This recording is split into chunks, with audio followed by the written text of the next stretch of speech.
Hi, welcome to Costume Commentary. I'm Kate. And I'm Brit, and today we're talking about Hamilton.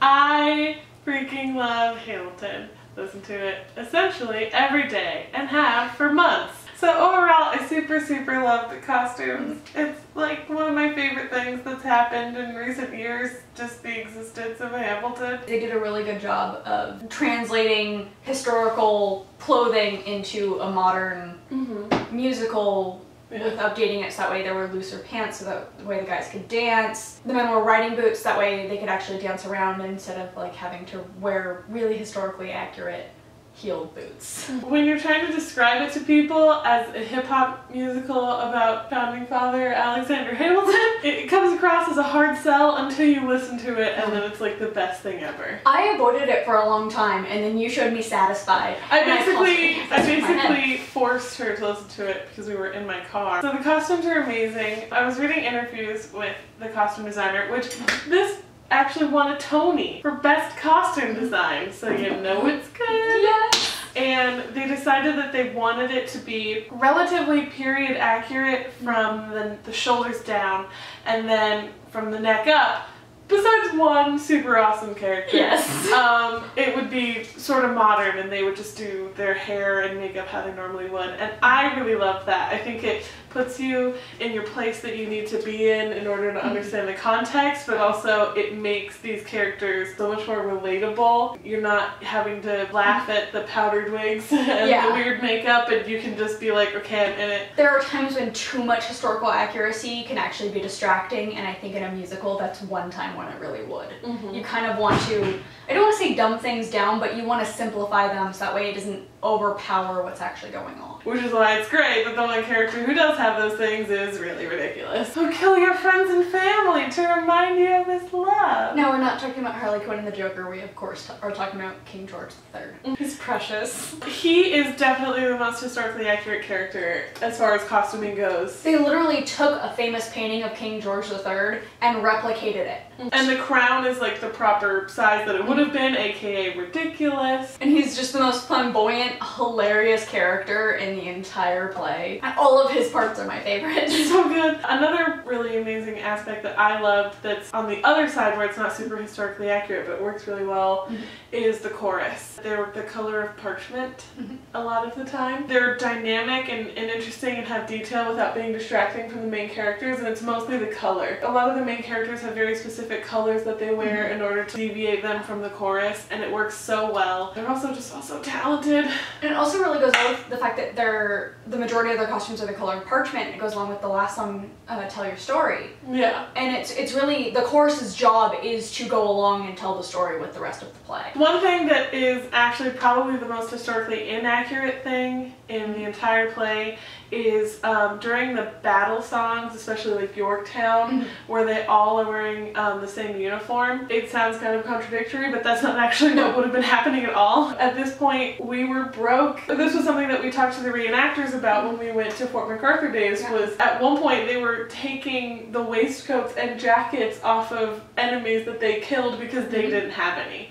They wouldn't have all been wearing the same thing because they would have all looked like Frankenstein uniforms. Yeah, and there would have been so many colors on the battlefield because the colors on your jacket signified your rank and what your job was. The corsets are on the inside! The corsets are on the inside! Yay! The silhouette of everything is amazing. Yes. The fabrics they use, the textures and the prints. The bustles under the skirts. I was very happy with the bustles. So maybe we should just dive right into our favorites and least favorites. Well, I know that you are jumping at the bit, so what's your least favorite? And Peggy. Angelica, Eliza, and Peggy. It's nothing like bad, it's just boring. It really is like Angelica and Eliza and Peggy. Like that's just how it works as far as the plot. You really forget that Peggy's even there. Yeah, like, and when she drops in her few lines that she has during like the Schuyler Sisters, almost more part of the chorus, and like even her dress is like almost the color of the chorus, and like Angelica has these interesting shaping details on the front of her dress. Eliza's has like an asymmetrical closure, and hers is just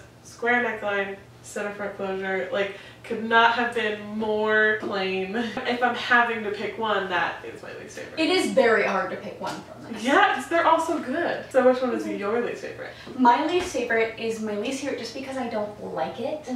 I get its significance. It is Alexander Hamilton's all green outfit. I get that it's the color of money and we're not supposed to like him in this part. And it works. I don't like him in this part because I hate his outfit. I don't like it. It is a really, really brash color of green. It is. I think that's what it is. Like if it was a more of a muted green, I'd be more okay with it. Or if it was a darker emerald green, but it is like bright jewel tone emerald green. And it doesn't scream money to me, it screams jealousy. I think that was the point for sure. Yeah. Really deep down, he's such a greedy person. And it comes from this place of like not having enough when he was younger, so he's like taking everything he can get as he can get it.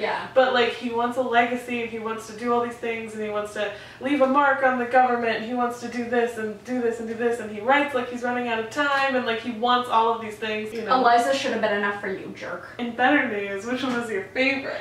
My favorite was our lovable King George. He was the most historically accurate. He was also the comedic relief of the play, which I just love comedic relief characters. Like I either like the villain or the comedic relief. And what do you know? They're the same. Yeah. I just love all of the styling. It really does look like he stepped out of that painting. Yeah. And it's just a wonderful piece and it really shows how eccentric he was. Everything about him is just spot on. It translates really well to stage, even though it is very busy. And I think because it's also the busiest costume, it stands out the most. What was your favorite? I could not pick between one character, but I was able to pick between one actor. Because if you haven't seen it or don't know, they did some double casting. One of which was David Diggs, who plays the Marquis de Lafayette, and Thomas Jefferson, beautifully. Both of them amazingly rock star characters. One of my favorite things about the Marquis outfit is, especially the one he wears, I think it's during Guns and Ships, and it has like the epaulette and the fringe, and it's after he's like come back from France with aid, and he looks so close to what so many of the paintings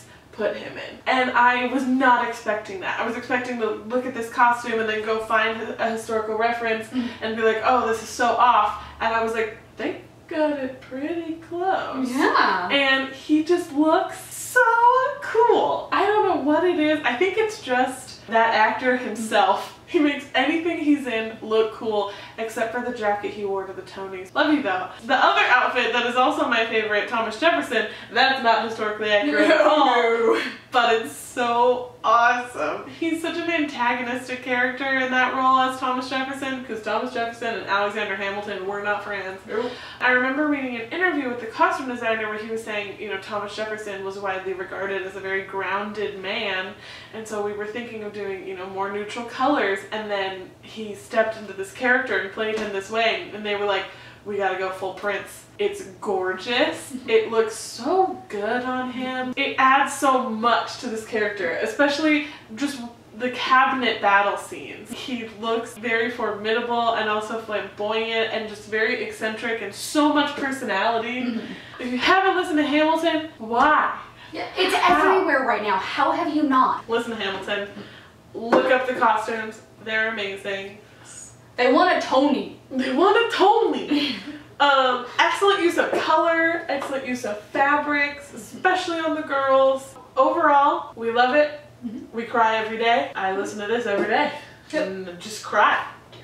You should do that too. You know what you should also do? Huh? You should also give this video a like if you enjoyed it. You should comment down below any video game, TV show, movie, that possibly anything with costumes that you would like for us to do a review of. Thank you for watching. I've seen it once. I don't think I ever want to see it again. I think it's good enough to see it once. Yes. But it's not one that we would be like, you have to. Like, if you don't feel like watching this movie, that's cool with us. Just go look at the pictures to see how historically accurate it is. My favorite historical accuracy in it